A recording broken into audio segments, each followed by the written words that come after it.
Delegates from Iran, U.S. holding talks in Oman amid ongoing tensions. What to know President Donald Trump unilaterally with the U.S. from Tehran's nuclear deal with world powers in 2018 during his first term.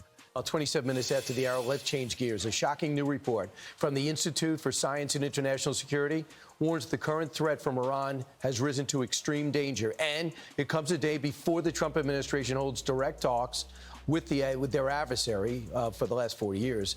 The warning explains, quote, major negative factors include Iran's greater nuclear weapons capabilities, it's a shorter time frame to build nuclear weapons, and the growing normalization of internal Iranian discussions favoring building nuclear weapons. In fact, in 1 month, they're going to have 10. In 2 months, they're going to have 12 to 13. Delegates from the United States and Iran are holding talks in Oman on Saturday in a delicate effort to restart negotiations over Tehran's controversial nuclear program. The talks, between a mediator to Iran's foreign minister, Abbas Araghchi, and U.S. Mideast envoy Steve Witkoff, come nearly 7 years after President Donald Trump unilaterally withdrew the U.S. from Tehran's nuclear deal with world powers in 2018. Since then, indirect talks between the two adversaries have made zero progress.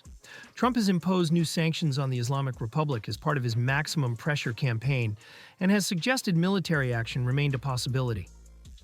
Despite this, the president has said he still believed a new deal could be reached by writing a letter to Iran's 85-year-old supreme leader, Ayatollah Ali Khamenei, which he sent early last month. Khamenei, meanwhile, has warned that Iran would respond to any U.S.-led attack with an attack of its own.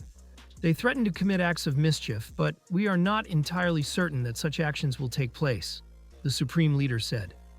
We do not consider it highly likely that trouble will come from the outside. However, if it does, they will undoubtedly face a strong retaliatory strike. Iranian Foreign Ministry spokesperson Esmail Baghaei called such threats against Iran a shocking affront to the very essence of international peace and security.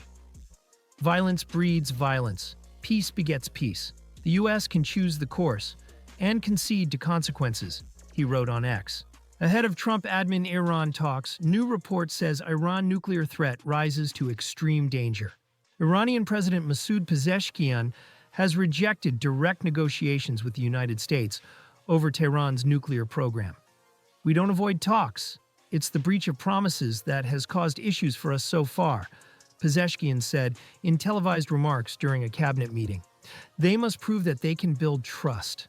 Under the original 2015 nuclear deal, Iran was allowed to enrich uranium up to 3.67% purity and to maintain a uranium stockpile of 661 pounds. The last report by the International Atomic Energy Agency on Iran's program put its stockpile at 18,286 pounds, as it enriches a fraction of it to 60% purity. U.S. intelligence agencies assess that Iran has yet to begin a weapons program, but has undertaken activities that better position it to produce a nuclear device, if it chooses to do so.